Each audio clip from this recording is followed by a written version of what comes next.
जंगल में चुनाव आने वाले थे। सब नेता टीवी पर अच्छा अच्छा भाषण देने लग गए थे। चमको चिड़ा, जिसको थोड़ा राजनीति में रुचि थी, टीवी देख रहा था। आ गए भाषण देने। मेरा बस चले तो सबको जेल में डलवा दूं। सब झूठे हैं। वही पास में एक मैना ताई बैठी थी। वह सब सुन रही थी। अरे क्या हुआ भैया, क्यों इतने गुस्से में हो? खुद ही बड़बड़ा रहे हो, ऐसा क्या हो गया? अरे आप सुन रही थी, यह नेता इतना झूठ बोलते हैं, बस जब चुनाव आते हैं इनकी मीठी मीठी बातें चालू हो जाती है। अरे तो यह तो सब जगह ही होता है, इसमें इतना खून जलाने की क्या बात है? यहाँ कोई सुनता थोड़ी है, बोलने का फायदा भी नहीं है। नहीं ताई, ऐसा नहीं है। मुझे लगता है अगर हम बोलेंगे तो वह जरूर सुनेंगे। देख लो तुम अपने हिसाब से, मुझे तो यही पता है कि कुछ नहीं होता बोलने से। ताई वहाँ से चली जाती है और चमको वापस टीवी देखने लगता है। जंगल में हर तरफ बैनर, अलग अलग चुनाव चिन्ह और नेताओं की फोटो लगी होती है। जंगल भी दो हिस्सों में बंट जाता है। कोई किसी का पक्ष ले रहा होता है, कोई किसी का। एक रैली का नेता चमको होता है। हमारा नेता कैसा हो? पंचर कबूतर जैसा हो, पंचर कबूतर जैसा हो। चमको और उसके साथी पंचर कबूतर के साथ होते हैं। भाइयों और बहनों, मैं यहाँ का पुराना रहने वाला हूँ। मुझे इस जंगल की हर समस्या का पता है। इतने में ही कोई दूसरी पार्टी का बोलता है। अगर पता है तो अभी तक हल क्यों नहीं निकाला? वह सब जोर जोर से हंसने लगते हैं। इतने में ही चमको बोलता है, हर अच्छा काम करने में समय लगता है। यह नहीं कि कुछ भी टूटा फूटा बना दिया। अब इस रोड को ही देख लो, पिछले साल ही बनी थी। इतने बड़े गड्ढे हो रहे हैं कि बच्चे नहा ले इसमें। इस तरह की बहसबाजी दोनों में होने लगती है। हाथापाई की नौबत आ जाती है। तब कोमल कोयल दोनों को समझाती है और मामला शांत करती है। देखिए, इस तरह लड़ने से कुछ नहीं होगा। चुनाव शांति से हो जाने दीजिए। यह सब हमारी भलाई के लिए ही किया जा रहा है। उनको समझाने पर थोड़ा माहौल शांत हुआ। कोई नेता अपनी वोट डलवाने के लिए खाना दे रहा था, कोई पानी के नल लगवा रहा था। एक मिनी चिड़िया थी, उसके यहाँ पानी की समस्या थी, वह हल हो गई थी। नेता तो हमारा ही अच्छा है, पानी तो आया घर में कम से कम, वरना हम तो प्यासे ही मर जाते। हाँ, पानी से क्या होता है? खाना है, हमें तो खाना मिल रहा है। पानी का क्या है, वह तो नदी से भी पी सकते हैं। हाँ तो पी लेना नदी से ही। ला मेरी बोतल वापस कर। इतना कहते ही वह शाकाल से अपनी पानी की बोतल छीन लेती है। शाकाल प्यासा ही रह जाता है। वह वहाँ से चुपचाप चला जाता है।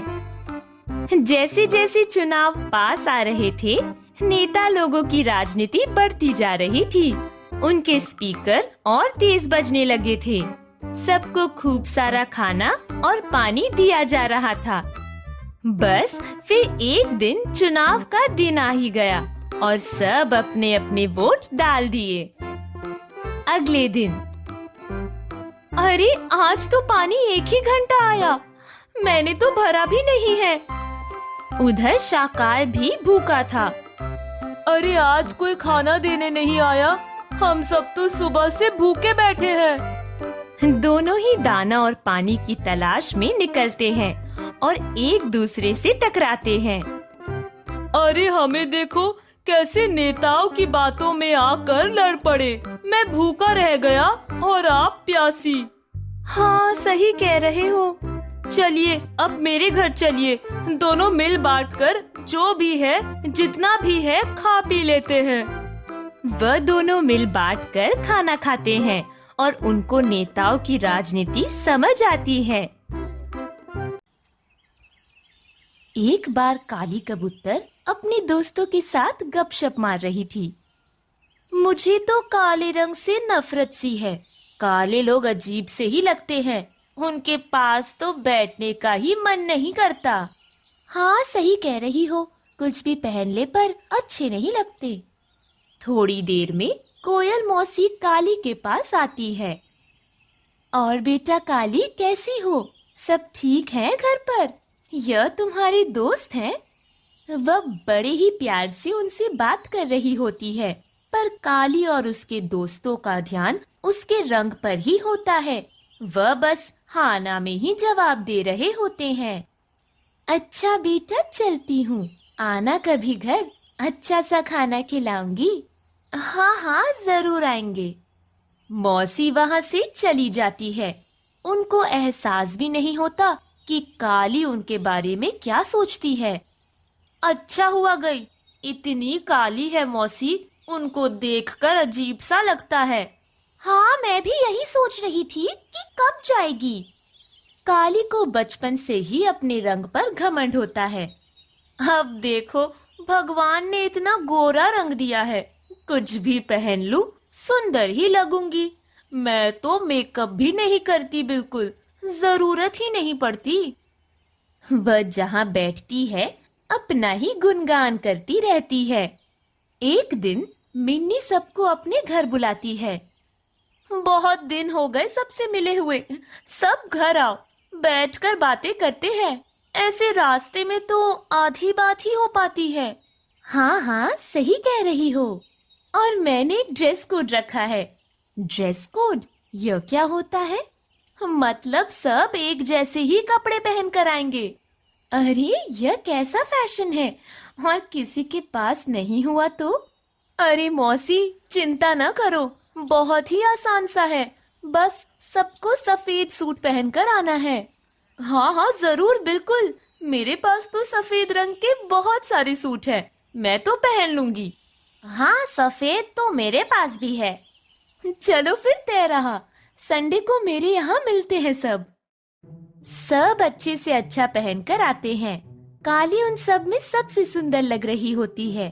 गोरे रंग पर सफेद कपड़े अलग ही अच्छे लग रहे होते हैं। मुझे नहीं लगता मुझसे अच्छा कोई लग रहा है। फिर वह मौसी की तरफ देखती है। ओफो, कितनी गंदी लग रही है मौसी। एक तो इतनी काली, ऊपर से सफेद, बहुत ही बुरी लग रही है। मौसी को अंदाजा ही नहीं होता कि काली उसके बारे में ऐसा सोचती है। अरे काली, तुम तो बड़ी ही सुंदर लग रही हो, बल्कि सबसे सुंदर लग रही हो। काली को और घमंड आ जाता है। काश यही बात मैं आपके लिए कह पाती। वह हंसने लगती है, पर मौसी उसकी बात का कुछ बुरा नहीं मानती। चलो मिन्नी, अब हम सब चलते हैं। तुम्हारे यहाँ खा पी कर मजा ही आ गया। इतने देर में काफी तेज बारिश होने लगती है। सब जल्दी जल्दी घर पहुँच जाते हैं। बस काली को बहुत देर लग रही होती है, क्योंकि उसका घर सबसे दूर होता है। अरे काली, मेरा घर भी आ गया। तुम अकेली रह जाओगी, डर तो नहीं लगेगा? तुम तो ठंड के मारे कांप भी रही हो। हाँ मौसी, मुझे ठंड भी लग रही है और डर भी। अरे डरो नहीं, मैं हूँ ना। चलो मैं तुम्हें छोड़ आती हूँ घर तक। पर आपको तो बहुत दूर पड़ेगा, जाना फिर आना। अरे कोई बात नहीं, इतनी बारिश में मैं तुम्हें अकेले जाने नहीं दे सकती। मौसी उसे पूरा घर तक छोड़कर आती है। अगले दिन जब काली मौसी से मिलती है तो उसे पता चलता है ज्यादा भीगने की वजह से वह बीमार हो गई है। काली मौसी की बहुत सेवा करती है और उसे अपनी सोच पर बहुत बुरा लगता है।